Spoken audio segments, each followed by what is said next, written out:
It seems we've reached that point of the NFL season where we wake up early Sunday morning and some NFL teams are always playing a game overseas. Whether it's London, Dublin, Munich, Frankfurt, even Brazil in week 1, we can see that the NFL has one main goal: to expand worldwide. So let's imagine a not so distant future where Roger Goodell does expand the NFL into Europe, creating 4 new teams to piece together the NFL Europe division. Starting in the United Kingdom, but more specifically in the capital city of England, will be the London Lancers. Named after horseback soldiers during the medieval times and tying into the royalty theme of London, the Lancers will play in the 3rd most populous European city with a greater metro population of 9.8 million people. They will play at Wembley Stadium with a capacity of 90,000, home of England's national football team, with star players such as Harry Kane and Jude Bellingham. London has been the most frequent destination for the NFL dating back to 2007, and now that they have an NFL team, they won't have to watch the damn Jaguars play there essentially every year, who has played in the city 13 times and counting. A quick look at the Lancers uniform and field. Here's their home jersey. You can see I used the St. Louis Battlehawks logo of the XFL to kind of give them that sword and wing look on their helmet. Their away jersey is simple with blue pants. They have their royalty alternate with a white helmet and white pants,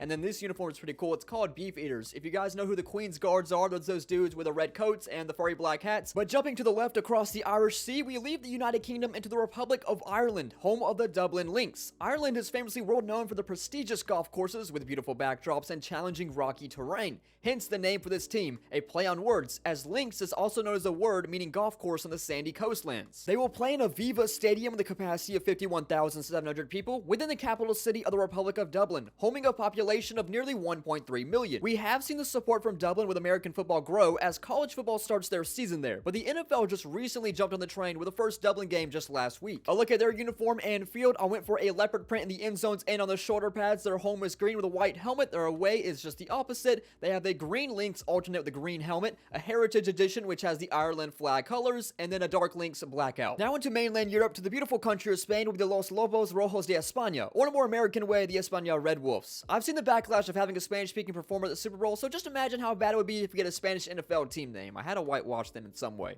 Well, the Red Wolves, named after the Iberian wolf, and I guess the color of their flag, will play in the centralized capital city of Madrid with a population of 6.8 million people. They will play in the Santiago Bernabeu Stadium, or more commonly referred to as just the Bernabeu, which can fit 84,000 people. It's an iconic venue which is currently home to Real Madrid, the second best team I'd say in the La Liga behind FC Barcelona, with star players such as Kylian Mbappe and Vinicius Jr. Now, Spain has never hosted an NFL game before, but Madrid is scheduled to have one this November featuring the Miami Dolphins and Washington Commanders. But even without prior experience, I imagine this city would be a great candidate for more recurring international games. Here's a look at the uniforms and field for the Red Wolves. Yes, I know they look exactly like Arizona State, but I guess that was kind of the look I was going for. Their home has yellow on yellow pants with this burgundy maroon red uniform. The away is just the same with white. Then you have this Todo Rojo, which is all red helmet as well. Then you have the Lobos Amarillos, which is yellow, and then you have a whiteout with a chrome red helmet. And finally, for the team I will be controlling today, will be in Deutschland, and that's because my German ancestry. This is the Deutschland Dragons, named after German folklore, the mythical beast of good and evil. They will continue the trend as all 4 teams will play in the nation's capital. In this instance, it's the capital city of Berlin, with a population of nearly 4 million people. They will play at Olympia Stadium in Berlin with a capacity of 74,475 people, which is the current home of Hertha BSC, a team in the 2nd tier of the football pyramid in the Bundesliga. It's weird how essentially a minor league team in our eyes can fill out a stadium at this level.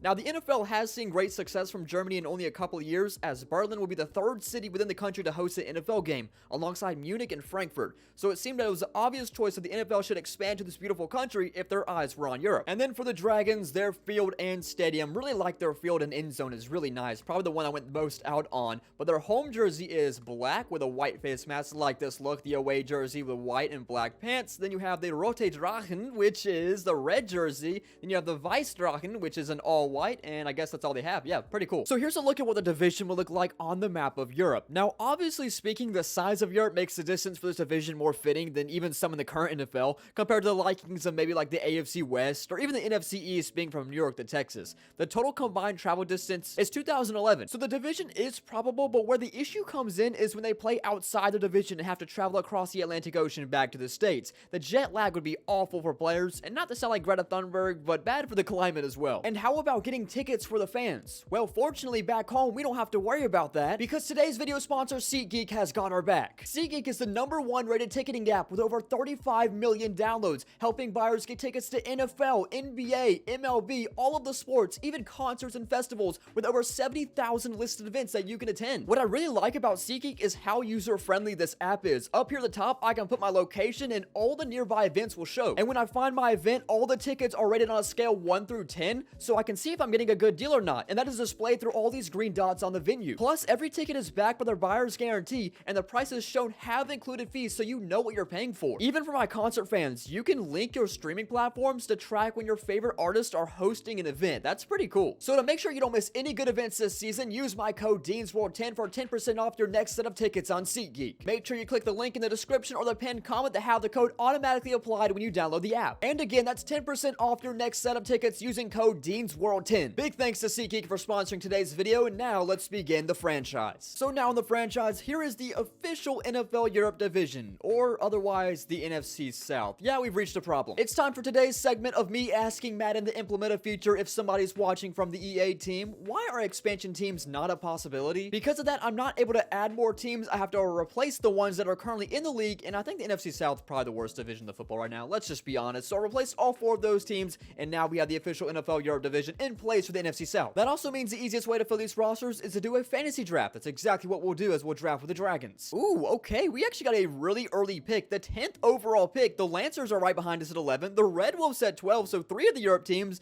and then you got the sorry Lynx all the way down at 29. This is actually an interesting spot because all the top quarterbacks were already taken off the board, so I could go for someone like Matthew Stafford, who's a very high overall, but he's up there in age. But I could also go for a star player that is not a quarterback, which every single one is still on the board. Do we take Matthew Stafford? I don't know. I'm worried he's gonna retire after 1 year. Let's go Jared Goff. He's the second best option, 88 overall. Now into the second round, Saquon Barkley is still on the board, and Lane Johnson, so 2 99s are still here. How do I even pass on this? You really just can't. Saquon Barkley is our second round pick. How do 31 other teams let him fall to this position? I have absolutely zero clue, as he's ranked #1 out of all running backs. Into the third round, some really good players still on the board. Some of them are up there in age, which makes sense while teams are passing on him, but you know a player who's not up there in age? A dude with the last name Miners. It only makes sense. He is 26 years old. I don't think we pass on this. He is #1 ranked out of all available right guards. I think now we should start looking at wide receivers. It seems other teams have been doing their best to fill up this position first, because the best available option is Jackson Smith-Njigba at 88 overall, but I'm honestly eyeing down DK Metcalf here. He's like the only receiver left with a superstar ability, so I cannot pass on this as well. He's ranked 22nd out of all receivers. Not bad for being our first receiver drafted in the 4th round. I'm thinking about doing Julian Love here, 86 overall safety. He is scheme fit for us as well. 27 years old, star rating. I think this is a solid selection. How about Andrew Thomas next, who's only 26 and a star at 88 overall? I have an idea for our 7th overall pick, and it might be a little risky, but Travis Kelce is still on the board. Now, he's 35 years old. He's going to retire soon, but I can get some great value out of him in the trade block, so maybe I'm going to take him here and just see what we can turn Travis Kelce into. I mean, he's the 3rd ranked tight end. I'm a little worried our edge rushing group is going to be a little weak. That might be what we'll have to flip Kelce into. For the meanwhile, might have to draft someone old like DeMarcus Lawrence. He's 33 years old. If we're lucky, we get 2 seasons out of him. We'll take a superstar at 85 overall. Let's divert the offense a little bit with our second option being Cortland Sutton. And for our 10th overall pick, the last one I'm going to do myself, how about Quay Walker as a will linebacker? So I don't trust myself to build this entire team, so let's sim to the end of it. Well, it seems that as we focused on one thing, maybe a little too much over the other. I'm liking this offense a lot, and if we decide to move Kelce, like I said, maybe for an edge rusher, well, we could stay for offense because it does look like our center and right tackle is lacking. I flipped the page to defense, and I am pretty petrified, actually. There's a lot of silvers and a lot of bronze action going on here, other than the old man DeMarcus Lawrence holding down the fort for us. I can comfortably say that this offense might put up 30 points per game, but our defense might give up 30 points a game. But only one thing really matters today, and that is we have to be the best team in the division. As you can see, I have a scoreboard for today's episode. Instead of it just being who wins the Super Bowl is the best team in this division, we'll be doing a 3-year simulation and having a lot of different metrics that they can score points on. And that is as follows. For every regular season win a team gets, they get 2 points. A playoff win is double that at 4. Then we have a stat leader. That is the leader of any category such as rushing, passing, receiving, most sacks, most interceptions. That will give you 8 points per each. You also have a award winner, so this could be like MVP, Coach of the Year, Rookie of the Year. That will also give you 8 points. Winning the division will be really important because that will give a team 10 points. And of course, the most valuable one is winning the Super Bowl, which would give a team 15 points. So those 6 metrics will determine which team in this division is the best, and it's our job as the Dragons defense to be exactly that. But I want to take a look at our competition. Let's start with the Lancers. The Lancers' best player is Elaine Johnson, so they decided to go with the old head. He was on the draft board for like 8 rounds, by the way, but he's a 99 overall. That's a good selection.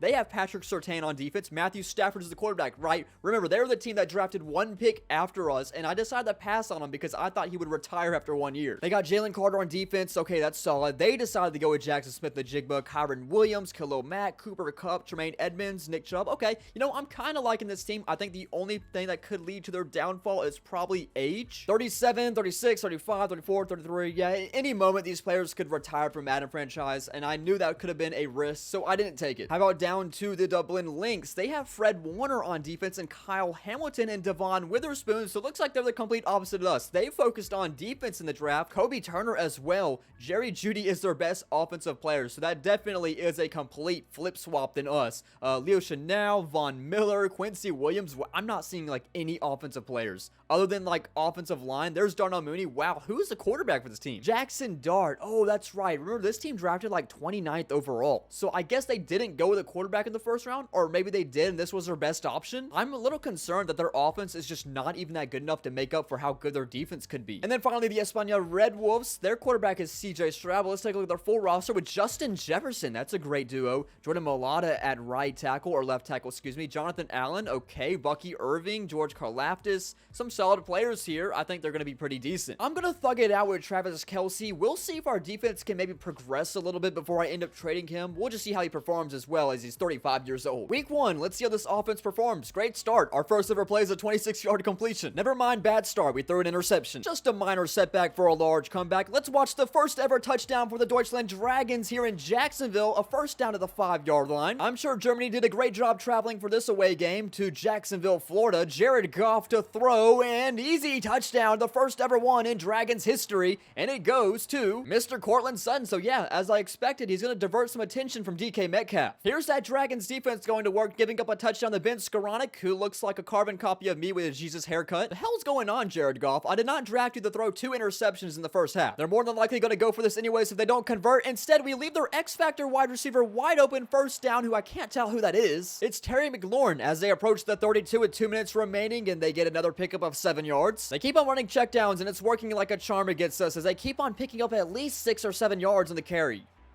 3rd down and inches. We let somebody wide open, blown coverage, and we give up a touchdown. And that's what I was worrying about with this defense. 1 timeout remaining with 70 seconds. There's DK Metcalf, who gains 9. No timeouts remaining as it's 2nd and 10. And open is Kelce. We're going to keep this old man as he's inside the 5-yard line, tackled at the 2. All of a sudden, we can win this game in regulation. Jared Goff to Saquon Barkley. No. And we got to spike the football. Like now. Get up and spike it. We might be able to run one more offensive play. I don't know how risky we're going to be. Well, that's pretty unfortunate. I wish Saquon Barkley was able to find the end zone, but there was just not an opening for him, and looks like we'll go to overtime, tied at 17. We started with a football and went 3 and out. Great. So did Jacksonville, so sudden death. So once again, all it takes is a field goal. Jared Goff from the 19-yard line, and he's intercepted. He's intercepted for the 3rd time today, and even worse, it might be a pick 6. Jared Goff. Really? Really, that is not the offense I thought I drafted today. With 3 interceptions, and we start the season 0-1. Yeah, that's just not ideal. I mean, 300 yards through the air is not bad, but we cannot be throwing 2 more interceptions than touchdowns. Yeah, I don't know. Travis Kelce might be pretty valuable for the offense at the moment, with 6 catches for 81 yards. On the bright side, as we got to the main menu, our defense has already gotten better. They started at 81. We're up to an 83. I guess we'll be able to rely on progression, but edge rushers will still be a problem, especially when DeMarcus Lawrence retires. So you can see Dublin was the only team to come out of the win in the Europe division, which this is what the scoreboard looks like. Incredible difference. Well, it's good to see our offense come alive in week 2, but our defense fell asleep as expected. Tied the game up at 28, and Barkley is met behind the line of scrimmage, and it's gonna stay at 28-26. That meant we had to rely on a defensive stop, and you sure know for hell we weren't gonna get that. That means this team drops to 0-2. Surely this team is better than their record reflects. Honestly, it makes sense why we lost. We had to play against Josh Allen. I can't blame him there. We get our first home game against a division opponent in the Dublin Lynx. so we're heading to Berlin. Remember when I said this team's the complete opposite of us? Yeah, look at their offensive rating. I figured I'd jump in and just play the moment for some of these games, especially when they're division opponents like this, and DK Metcalf right on the money, perfect placement, and it's a first down to the 40. Kelsey breaks free. Kelsey breaks free. Second and 22 turned to first and 10. Even worse news, Quinn Miners, our best offensive line, just went down for an injury. Oh, great. I'm gonna hope that's nothing serious, because if you want to run the football effectively, we're gonna need him, and Saquon Barkley is still running the football effectively. This has been a pretty good drive. It's been a pretty long one. It's a pretty tough defense I'm going against right now, and I can't bounce to the outside, and unfortunately, that good drive stalls to 3. Up through the uprights, it's 3-0. The moment drops us back in offense, which makes sense because their offensive rating is 79. Let's go back to Kelsey. Let's go back to Kelsey for close to a first down. Oh, we gotta go for this. The game kicked me out of the moment because they wanted me to kick a field goal. Not gonna happen. I mean, we have Saquon Barkley in the backfield. Would you seriously not take this gamble? Look at that. Right up the middle. Our first touchdown ever in Deutschland. It goes to Saquon Barkley. This is just showing you how bad Dublin's offense is because I keep on getting the football in really good field position. Here's X Factor Saquon Barkley, who just gets another touchdown. Another easy rushing touchdown. We're up 17-3. No. Don't be anything long term. Well, he's at least out for this game. Hopefully not for next week. Kelsey gonna be in the end zone for his first time as a Dragon. They'll both do headstands, okay? Yeah, this was an absolutely disgusting blowout over the Dublin Lynx, who are 2-0. I can definitely tell you we are better than a 1-2 team right now. All I can hope for is hopefully Quinn Miners and Saquon Barkley's injury are not long term. What a day for Barkley. 175 yards for 3 touchdowns. Kelsey's still consistently putting up great numbers as well. We got a huge break with Saquon Barkley and Quinn Miners. They're not on the injury report. They'll be back next week. So now that we got a little bit of momentum, let's simulate up the mid-season and see how the Dragons are performing. Okay, that's pretty solid. We're 4-3. I cannot complain about that at all. Our division is being competitive. Somehow Dublin is number 1 right now, the team we blew out of the water. You can see this is what the scoreboard looks like. We have 3 teams with 4 wins equals 8 points. Nothing new for Saquon Barkley. 670 yards and 7 touchdowns. DK Metcalf has the 4th most receiving yards on the team so far. Kind of surprising. Kelsey has more. Zacchaeus has more. Cortland Sutton is our number 1 option right now, for being for real. Let's jump up to week 10 as we have a very important divisional throwdown against the London Lancers. You can see we are tied with the division lead for them as the Red Wolves are kind of letting it slip away. Let's see if we can bring this to a 2-score lead as we're debuting the Rote Drachen uniform. Saquon Barkley loses a couple. Makes it 2nd and 12 to Kelsey, who will be free for a first down and tackled at the 1. I would prefer the 7 points here. Jared Goff wants them 2, and Travis Kelsey gets his number called once again to make it 10-0. London does go down the field in like 2 plays and scores a Nick Chubb rushing touchdown. Maybe Saquon Barkley will be able to do the same. Here's the handoff, and this time he's in the end zone. About time he's efficient from the goal line. Looking for our 3rd touchdown of the game here in the 4th quarter as Saquon Barkley gets his number called, and he breaks the tackle for the end zone for his 2nd time today. Absolutely bodied whoever this was on X Factor on defense. Don't tell me that was Patrick Surtain, was it? It was number 2. Oh my goodness, he just got embarrassed. We were able to close this game out 24-17. A huge divisional win brings us up to 7-3. And after beating Dublin for the 2nd time, we're up to 8-3. I'm feeling confident we can sim to the end of the season. Let's hope we can win the division. Did that just happen? Did we just miss the playoffs? We're 9-8. How do we finish our last 5 games 1-5? We missed the playoffs and went 9-8. It all started right here. This is when I simulated. We were 8-3 against the Lynx, then we beat the Niners, so we were 9-3, 9-4. Bye week, 9-5, 9-6, 9-7, 9-8. We lost 5 straight games to miss the playoffs. I can't believe that just happened. And the division winner, only by 2 games above us, was the Espana Red Wolves, so they'll get the extra 10 points for winning the division. I thought we for sure had playoffs on lock, but the scoreboard looks like this. Let's see if any teams had any stats leaders. Maybe we had one for Saquon Barkley. The passing leader goes to Dak Prescott, who's playing for a non-European team. I was kind of disrespecting Jackson Dart earlier, but he ended up throwing for 4,100 yards. Pretty impressive. Saquon Barkley, unfortunately, did not get the passing yard title. I don't think he got touchdowns either. Yeah, it goes 100% to Josh Jacobs there. Receiving yards goes to Josh Downs on the Broncos, and he also got the most receiving touchdowns. Interesting. Most sacks goes to Micah Parsons on the Giants, but most interceptions goes to Patrick Surtain on the Lancers, so they win a category there, and they're going to gain an extra 8 points. That low-key hurts. That puts the Lancers 10 points above us, and keep in mind that both the 2 teams in our division above us are in the playoffs right now. Well, Well, all we can hope for in the playoffs is that both the teams in our division get bounced in the first round, as the Red Wolves will take on the Giants in Madrid, and the Lancers will go on the road to Chicago. Well, at least one of those two things end up happening, but the Lancers will get it done against the Bears, go figure. That brings them up to 32 points, thanks to getting 4 for winning a playoff win, and if they're able to beat the Giants and move on to the NFC Championship, they'd move past the Red Wolves, which is exactly what will happen, as they'll play the number 7 seed Rams in the NFC Championship. That's crazy. That puts the Lancers on top of the leaderboard up to 36 points. Let's hope the winning stops here. Oh my goodness, no way they made the Super Bowl. That's another 4 points, and if they win it, they get 15. I really need the Chargers to win this. If the Lancers are able to win the Super Bowl here, they would be up to 55 points, and we would be down by quite a bit. So I really need the Chargers to clinch up here. Chargers on the board first. Big win for the program. Thank you, Jonathan Taylor. Back and forth right now. Chargers up to 14-7. Competitive Super Bowl, 14-14. Please, let's get the end zone. Jonathan Taylor is in, and the Chargers will go up 24-20. Well, that drains a lot of clock. 30 seconds left to find the end zone, and they're going to stay with these slant passes. They're going to call one of their timeouts. Come on, Chargers defense. Make this much easier on me. Stafford to throw, cross his body. Good tackle and bounce. They choose not to call a timeout, so we're down to 10 seconds. Lancers still had 2 timeouts, by the way, and stepping out of bounds at the 3-yard line with 8 seconds. Matthew Stafford to throw once again. This is short of the end zone at the 1-yard line. 4 seconds. There might be 1 play left. Who gets their number called? Stafford to throw. 3 seconds. And incomplete. Incomplete. 1 second, though. It comes down to one final play. The Chargers defense, you've done it 3 times already. Please do it once more to make it easier for the NFL Europe division to have a chance today, including me.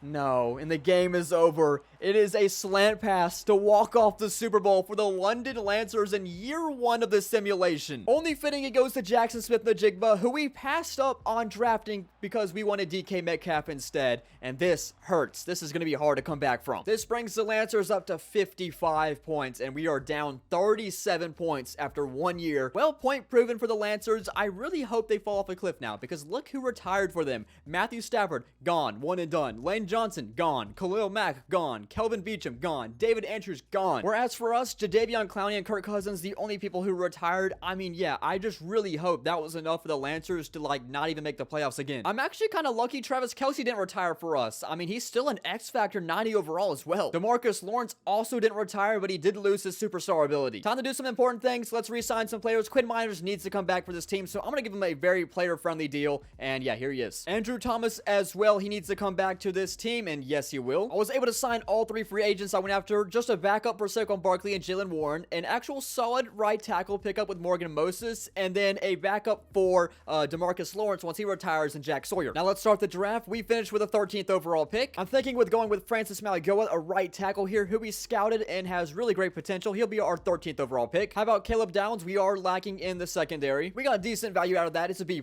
Just wanted to draft the first 2 rounds. They were solid pickups. They're both 72 overall. That's the best 2 players we got here, definitely. Beginning of year number 2, our offense is still looking just as good, if not better. The only real improvement on defense is that Julian Love has made his way up to a superstar ability, but I'm glad we start the season against the London Lancers so we can expose how sorry this team is now. Would be nice to find the end zone here first try. DK Metcalf has it right in the sweet spot. It's a touchdown for the Dragons. I guess we won't find out who's that quarterback for London because they turn it over, and we have great field positioning at the 17-yard line, and we get great blocks for Saquon Barkley just to run it in again. I mean, it's just too easy for Saquon Barkley to be in the end zone. Should be able to give Saquon Barkley his second of the game, as he does so well, and he reaches in for the end zone. We're up 2 scores. Yeah, point proven. The Lancers are sorry now. They're 0-1, and they should honestly go negative this year. Such a Mickey Mouse season they had. But look, they drafted Lenore Sellers as their quarterback, who would have had a better game than Jared Goff, not unless he didn't throw 4 interceptions. This is the best our offense has ever looked. Let's hope it's enough to carry our defense to the mid-season mark. Oh my goodness, so far that's been the case. We are 7-0 at week 8. But if I know anything from last season, this means absolutely nothing. And London is currently 3-4. They're not even the worst team in the division. The Red Wolves hold that title at the moment. Do I trust this team to at least make the playoffs this time? There's just no way they choke it this time. I mean, right? Please. All you gotta do is win at least 3 games. 10-7 should be good enough to make the playoffs. Well, it turns out we didn't just make the playoffs, we clinched the number 1 seed. And as expected, we win the division. Dublin will make the playoffs with us, and London completely falls out of the playoff picture, and Spain just did not have a chance to begin with. A lot of shakeups in the leaderboards now as we are closing the distance between us and the Lancers. We're now second at 58. Let's see if we got any stat leaders. Cam Ward for the most passing yards. What about passing touchdowns? It went to Josh Allen by a mile. Yes, Saquon Barkley was the rushing leader, so we are getting 8 points out of that. Receiving leader goes to Josh Downs. Again, why is he so good? Barkley also won Offensive Player of the Year, so that's another 8 points for winning an award. We get 16 points from this, which actually puts us in the lead over the Lancers by 3 points as we sit at 74. Now, if we want to extend that even further, we need to win some playoff games, but first, the wild card round, which actually has the Dublin Lynx, who fittingly enough do win their wild card game, and they'll be matched up against us as the Dublin Lynx will travel to the Deutschland Dragons in the divisional round. That puts the Lynx up to 42 points as they're closing in on the Red Wolves for 3rd place. We're actually forced to play defense for once as Jackson Dart, who's actually been progressing really well with Dublin, has the football, and he's going to stay out in the flat and will fumble. It's a fumble. We'll force a fumble with a big hit, and it's first down for the Dragons. Absolutely just pop the hell out of Darnell Mooney, I believe, and we'll take the football. Offense wasn't able to do anything, however, so I am back on defense once again, airing it up down the sideline. We can make a play on this football. Another turnover by the Dublin Lynx, and we might have a return now for an interception as we will take this one and field it to the 38. It's Julian Love who gets the interception. Matter of fact, he might have caused the fumble as well. Finally get to see our offense involved as we'll get close to the 5-yard line. Should be able to get a Saquon Barkley rushing touchdown here. There's an opening, and Barkley is in the end zone for the first points here in the divisional round. Dublin's going to try to put points on the board before halftime, and they'll be successful. We have the chance to extend our lead to multiple scores. That's if we find the end zone here on 3rd down and goal from the 6-yard line. Was looking at Barkley for a second, but Travis Kelce has been an absolute dominant piece of this offense, and he still remains good even at 37 years old. Dublin was able to find the board with a touchdown. They also went for 2, so it's a field goal difference, so we need to find the end zone one more time. We've been pretty effective so far in this range, and especially when you put that much space. Not even Saquon Barkley in the game, and we still score a touchdown. Our first playoff win comes in year number 2. We take down the Lynx by 10 points. That'll extend our lead in the division up by 7. Now facing the Arizona Cardinals in the NFC Championship. The Cardinals have a great offense just like us thanks to Josh Allen, but they don't have Saquon Barkley, who hits the outside, and he's in the end zone first, and it's a 7-0 lead for the Dragons. Will Josh Allen keep it himself? Yes, he will, as he dives head first with a quarterback sneak, and the Cardinals are on the board. Exchanging blows, Zacchaeus is in the end zone for the Dragons, up to 14-7. And getting the ball back after halftime, we extend the lead to 21-7 thanks to DK Metcalf. Cardinals are still staying in it, though. It's back to 1 score. I'm afraid I've just assembled a really good offense thanks to this fantasy draft. I mean, we'll lose Travis Kelce soon thanks to retirement, but damn, we're on to the Super Bowl, which is against the Buffalo Bills. They have a better defense than us, but our offense is very strong. Super Bowl 61. Looks like we're going to start trailing. I have no clue who's at quarterback for the Bills. It looks like Josh Allen because he's wearing number 17. It's 2nd and goal from the 1. Tank Bigsby, the running back for the Bills, is in the end zone. It's weird that this team is in the Super Bowl. Is the AFC just that bad? I mean, who are these players they have? No way it's Garrett Nussmeier. A rookie quarterback led this team to the Super Bowl. We are able to respond back with DK Metcalf. Let's jump late in the 4th where it comes down to Garrett Nussmeier for a game-tying or winning drive as the Buffalo Bills are down by 3. A handoff is going to grant them a first down and a great tackle, which might have just saved a touchdown because there was so much green grass. Now to the 34, another pass completion around midfield. Garrett Nussmeier is starting to cook up this defense. 3rd down and 12. They get all the yards back with the first down. They've drained a lot of clock. There's down to 90 seconds, and that was nearly intercepted, but a catch to the 20. That was a gamble that did not work out. All of a sudden, the Bills play their cards right. They can actually take the lead on us and not leave that much time as Garrett Nussmeier, the rookie quarterback, has a wide open running lane and slides to the 6. Okay, this isn't good. I don't know if we'll be back on this big stage. A 15-2 season might end here in the Super Bowl as the Bills are in the end zone. They'll take the lead 24-21, not counting the extra point, and we have 54 seconds and 3 timeouts. Can Jared Goff be the hero with 50 seconds remaining? We stay short. We pick up a first down. Only 18 seconds to go. We need to look to the end zone possibly. There it is right there. It's a catch at the 3-yard line, but we have to get up and spike it. Get up and spike it and run a play or two. For the 2nd straight year, the Super Bowl will come down to one final play alongside the goal line. It's 2nd and goal with 3 seconds. Goff to Kelce. No! And that's it. Travis Kelce gets tackled way short, and the Bills will win their first ever Super Bowl and preventing us from gaining 10 extra points, which will keep the other teams in the division alive. What's really unfortunate is that that's probably Travis Kelce's final ever snap. I imagine he's going to retire after this. Can't believe we just lost to a rookie quarterback in the Super Bowl, but at least we have the lead, but there's more work to be done. And as expected, the final ever play of Travis Kelsey's career was the pass he caught in the flat 5 yards short in the Super Bowl, but also him, Jimmy Ward, and EJ Speed retiring, so those are some key additions gone. This team still has progressed very well even without Kelsey. Do I expect 15 wins this time? Probably not. DeMarcus Lawrence is still yet to retire. He's 35 years old playing edge rusher. We have some important free agents to sign. Barkley has to come back. If you're wondering why I have so much cap space, I'm not playing salary cap off. It's because when you do a fantasy draft, you don't sign anybody to a contract, so you basically have hundreds of millions of dollars to spend, which means I can just give Saquon Barkley a very friendly offer. It's kind of cheap, but that's how all fantasy drafts work. And then Cortland Sutton as well needs to come back. The draft, we were able to land a good center replacement and a solid cornerback. And time to begin our third of 5 seasons, week 1 against the Red Wolves, a team we haven't seen too much. Not much scoring in this game, but Stroud looking to hit the end zone for the first time for the Red Wolves this game, and he does exactly that, putting them in front over the Dragons. And now going for 2 to make it 14-7, where Stroud drops back to pass, and he might run this one in. No, he still throws, and Jefferson's open, and it's a 7-point game. Different story this season already, starting 0-1 down by the Red Wolves 17-7. Not looking too good. We had our bye in week 6 and are 1-5, and we have an 85 overall, by the way. If we want a chance to miraculously get back in the season, we have to take down the Lancers and Red Wolves in back-to-back weeks. Maybe we were the one-and-done team, not the Lancers. The Lancers are 4-2. They found the way to develop Lenore Sellers to be their star quarterback after Stafford retired. London will go up 17-3 over us. I don't know what happened to our offense this year. I just don't understand how you go from being 15-2 in one season to next starting your season 1-6, scoring 3 points a game. I don't really know who to point fingers at. Jared Goff, I mean, he's only thrown for 115 yards, no touchdowns. I appreciate the comeback Dragons finishing the year 7-10. Red Wolves kind of choked away the division, finishing 8-9. I know that story. Then the Dublin Lynx made the playoffs at 10-7, and the Lancers, I guess they just needed a retool year because they're back in front in the division 12-5. So the first team to break the 100-point threshold today is the Lancers. I guess I gotta stop making fun of them. No leaders in passing from Europe, but Baker Mayfield and Garrett Nussmeier are the top 2. Saquon Barkley was 30 yards off from getting the rushing title, which I thought this was a down year for him. He still played really well. Wan'Dale Robinson gets the receiving crown. Myles Garrett gets the most sacks, and Carlton Davis gets the most interceptions. Kellen Moore for the Lancers gets Coach of the Year, so they get to add another 8 points for winning a category. They extend their lead even further over us to 113. They also somehow finished with the number 1 seed. They get the bye, as the Lynx will have to travel to Minnesota to play the Vikings. But thankfully, neither of the Europe teams ended up winning a playoff game, so the scoreboard will stay where it's at. Ended up being the New York Giants winning the Super Bowl over the Bills. And with 2 years left to go, it's becoming a battle between us and the Lancers. The Red Wolves and Lynx are kind of far behind, but one good season could change everything. I want to look back at the division teams because they are progressing very well, just like we are. And Sertan is still a 99 in his 7th year.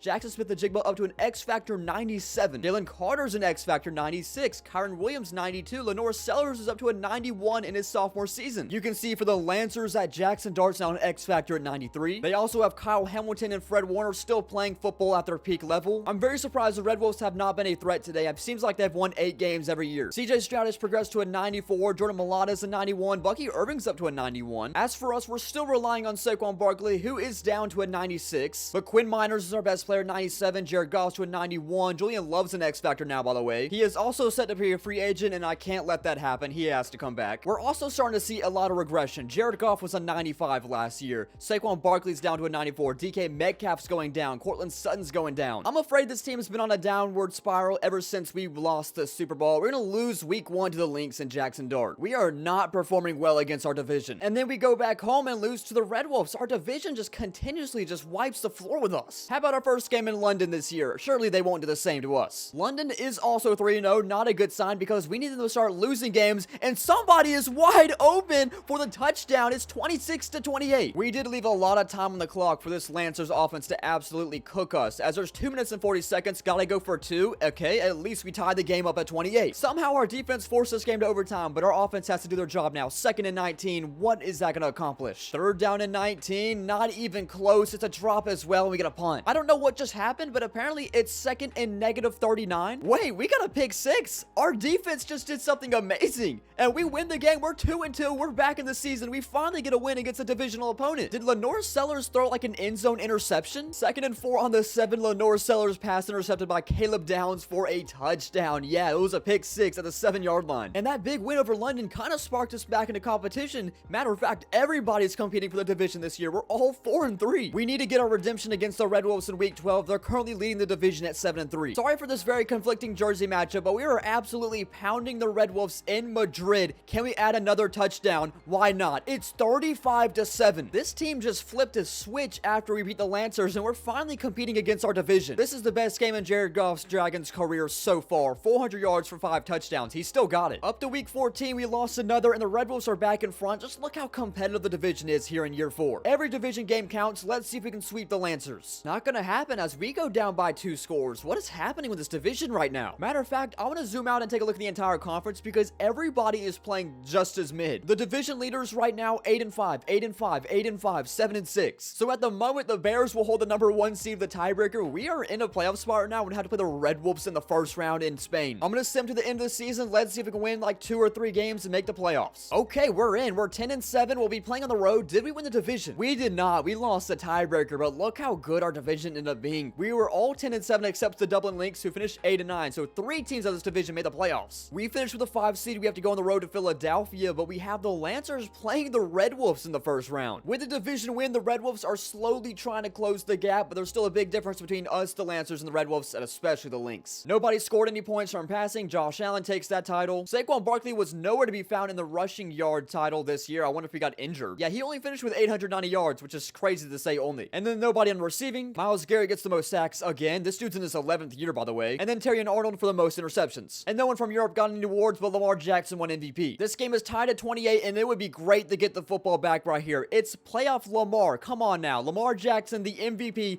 3rd and 15. He throws it up in double coverage, and I thought that was caught for a second. They're gonna have to punt. Also, I want to bring light to the matter that the Philadelphia Eagles are 8-9, made the playoffs, won their division with a 4 seed. Oh no. Did we just rough the punter?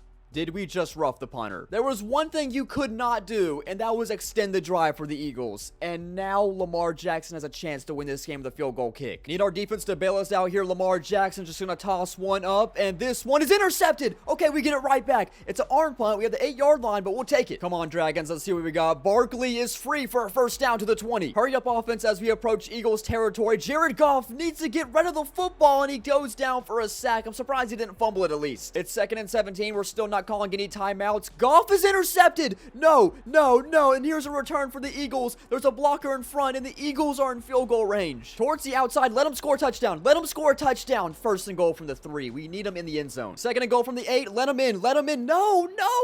Why tackle him at the 1? We're not getting this football back if we let him kick a field goal. Here's 2nd and goal. There we go. All right, we have 45 seconds and 1 timeout to do the unthinkable. Does Goff have redemption somehow? Okay, that's a great start. We're back to midfield and only taking 4 seconds off the clock. 3rd and 5 at the 40-yard line. We're still staying short in the middle of the field. It gains good yards, but we have to get up and spike it again. A little risky, but here it is from the 22-yard line, and not even close unless he can run his way to the end zone. And the Deutschland Dragons just lost to the 8-9 Philadelphia Eagles in the wild card round. That's not ideal. We have to rely on the Red Wolves to get this win. So London's gonna attempt a very long field goal. This has got to be around 55 yards from the head of the Wolf. It is good. Okay, what a kick. 27-24. Oh no, the Red Wolves are choking this game away. London might score a touchdown. Another 3rd and long for Lenore Sellers. Red Wolves, please do not let this end here. We need to see at least overtime. As Sellers lobs it up, it's incomplete. But with 1:15 remaining on the clock, there is a chance that Spain does go down the field and win it on a field goal themselves. They have no timeouts. They've been stalled here for 3rd down and 10 from the 49. CJ Stroud, Justin Jefferson is free. He gets past Patrick Surtain,